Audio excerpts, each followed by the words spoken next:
Jangan lupa like, komen, dan subscribe channel YouTube TVRI Bengkulu, serta nyalakan lonceng notifikasinya.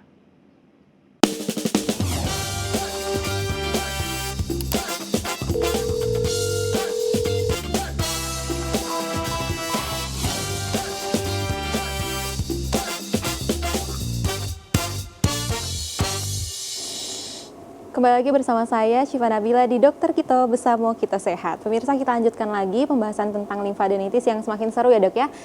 Saat ini kita udah sampai ke patofisiologi atau perjalanan penyakit. Nah mungkin bisa dijelaskan dok terkait dengan perjalanan penyakit biar masyarakat di rumah, pemirsa Dokter Kito tahu nih gimana sih awalnya bisa terjadi limfadenitis. Oke, kita lanjut ke slide ya. Semoga ini kelihatan karena lumayan detail nih tulisan-tulisannya ya. Jadi patofisiologi itu artinya perjalanan penyakitnya gimana sih dari awal mula dia misalnya virus atau bakterinya masuk ke tubuh sampai dia menimbulkan gejala. Ini contohnya ya, kita contohkan akibat TBC atau TB ya. Jadi awalnya itu kuman TB itu masuk melalui droplet. Droplet itu percikan liur atau ludah ya. Masuk baik lewat mulut maupun tidak sengaja terhirup. Oke, masuk, kemudian lama dia berdiam di mukosa orofaring atau di tenggorokan kita. Kemudian dibawa ke tonsil. Tonsil itu mungkin masyarakat atau pemirsa kenalnya amandel ya. Itu organ normal di tubuh kita. Kalau dia radang, baru dia muncul gejala. Sebenarnya berarti amandel itu normal ya dok ya? Iya, bukan penyakitnya ya. Tonsil itu memang ada di tubuh kita dan itu ada fungsi sendiri sebagai salah satunya sebagai imunitas juga. Dan itu normal ada. Jadi kan ini bahaya ada amandel ya. Memang semua orang ada amandelnya, cuma jangan sampai radang. Jangan sampai radang berarti ya dok. Betul. Dan radang pun bukan ujuk-ujuk harus dioperasi gitu, enggak. Apakah radang amandel itu bahaya? Enggak. Kadang dia juga flu batuk, kemudian dia sedikit radang, terus nanti flu batuknya reda, dia balik normal lagi begitu. Nah, dari tonsil ini dia dibawa ke kelenjar getah bening. Dari kelenjar getah bening itu kalau pemirsa di rumah bayangin itu seperti kabel di tubuh kita. Kabel ada bulat, ada saklar-saklarnya banyak nih. Oh berarti banyak, bukan di leher aja ya dok ya selama ini? Bukan, dia ke seluruh tubuh banyak, panjang jalur. Kebetulan nggak ada gambarnya di sini ya. Nah jadi dia bisa menyebar tuh lewat aliran darah maupun kelenjar getah bening itu sendiri. Setelah sampai ke kelenjar getah bening baru terjadi reaksi inflamasi atau reaksi radang. Nah kelenjar getah bening ini fungsinya salah satunya sebagai imunitas. Harapannya kan dibawa ke situ dilawan nih, dah habis gitu. Cuman kadang tubuh kita setiap orang itu imunitasnya berbeda. Reaksi peradangannya juga akan berbeda setiap orang. Tergantung kekuatan imunnya saat itu. Makanannya, pola hidupnya itu juga mempengaruhi. Nah, setelah terjadi reaksi inflamasi, muncullah nanti gejala limfadenitis TB. Memang enggak langsung masuk, besok langsung bengkak gitu, enggak. Butuh dia berkembang dulu karena perjalanannya lumayan panjang ya. Nanti biasanya bengkaknya mulanya itu di sini, di belakang telinga. Terus ada juga kadang yang di bawah ya, bukan di leher depan, di bawah, di dagu bawah. Kadang ada yang sampai ke sini, ke pinggir, ke leher ya. Sampai ada yang dekat perbatasan antara leher dan dekat dada, tapi belum masih atas ya. Itu bagian atas. Ada juga nanti di inguinal atau di lipatan paha. Biasanya kalau di lipatan paha cenderung lebih besar dibanding yang di leher ya.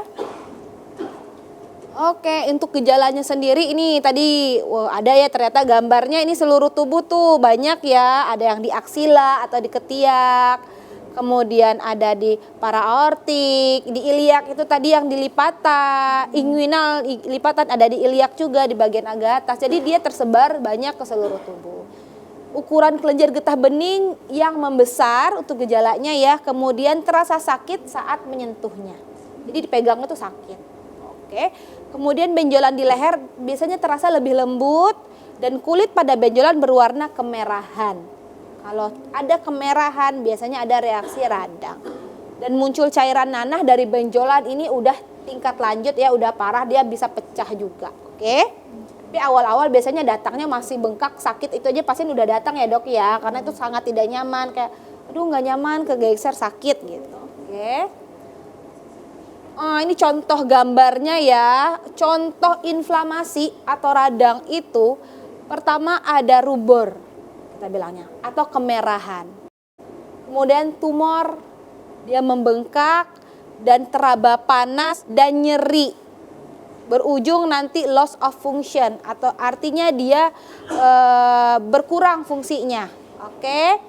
Nah, kenapa dia bisa merah? Karena vaskularisasi atau pembuluh darahnya meningkat, kemudian membengkak karena ada eksudat atau penumbukan cairan. Oke. Nah, ini contoh gambarnya di leher tadi ya. Oke, ini udah lumayan parah. Biasanya pasien datang nggak yang sampai segini, baru bengkak aja sedikit dan nyeri itu pasien sudah datang. Karena biasanya disertai dengan gejala lain. Ini sudah lumayan parah. Nah, bengkak ini nanti bisa pecah. Oke, bukan bisul ya pemirsa, memang mirip. Tapi biasanya awal-awal terabanya dia bisa digeser. Terus memang teraba panas memang mirip. Kalau setelah akan pecah itu memang mirip seperti bisul, tapi dia berbeda ya. Oke. Oke, jenisnya nanti ada 2. Lymphadenitis kronis itu ada yang spesifik, ada yang non spesifik. Kalau yang non spesifik biasanya tanda radangnya minimal, nyerinya minimal tuh. Datangnya banyak pasien biasanya kita temui datangnya kayak gini. Dia nggak terlalu merah, kemudian tidak terlalu bengkak, berasal dari infeksi di tempat lain biasanya. Tapi kalau infeksinya memang di tempat itu, di kelenjar getah bening titik itu, biasanya karena TBC ya. Dia lebih besar, lebih merah, kemudian bisa muncul nanahnya, resiko muncul nanahnya lebih besar. Oke, batuk lebih dari 2 minggu kalau untuk gejala TBC ya teman-teman. Tapi ada loh pasien alergi batuk lama ya, TB nggak ya gitu. Gejala TB itu spesifik, biasanya batuk lebih dari 2 minggu, disertai demam dan penurunan berat badan. Pernah ada pasien batuk lama nggak sembuh-sembuh.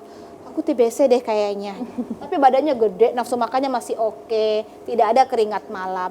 Ternyata alergi, jadi tidak semua batuk itu TBC, tapi batuk yang lebih dari 2 minggu kita perlu curigai TBC.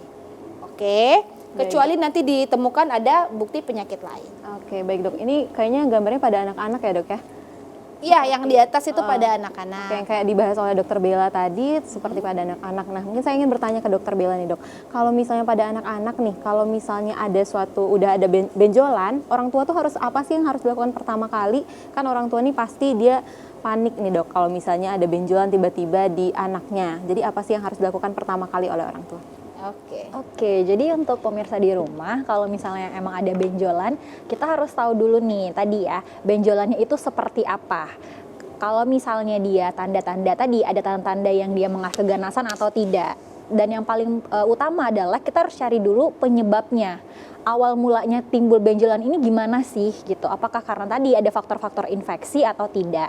Dan biasanya kalau misal memang benjolannya itu adalah benjolan yang tidak mengarah ke keganasan, itu dia biasanya benjolan itu bisa hilang timbul gitu. Terus juga tidak disertai gejala-gejala penyerta lainnya, misalnya anaknya nggak ada penurunan berat badan secara drastis.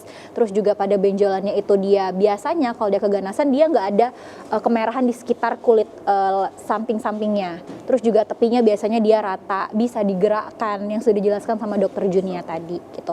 Jadi kalau misalnya pun masih khawatir dengan tanda-tanda adanya benjolan pada anak-anak, lebih baik dibawa ke dokter supaya kita cari tahu nih nanti penyebabnya itu sebenarnya apa gitu, dan harus bagaimana nanti ibunya, seperti itu. Baik, berarti untuk limfadenitis pemirsa harus kita cari tahu untuk penyebab dari benjolan ini apa, apakah karena infeksi yang lain atau adanya virus. Baik pemirsa, akan kita lanjutkan obrolan kita setelah jeda berikut ini. Tetap bersama kami di Dokter Kito, bersama kita sehat.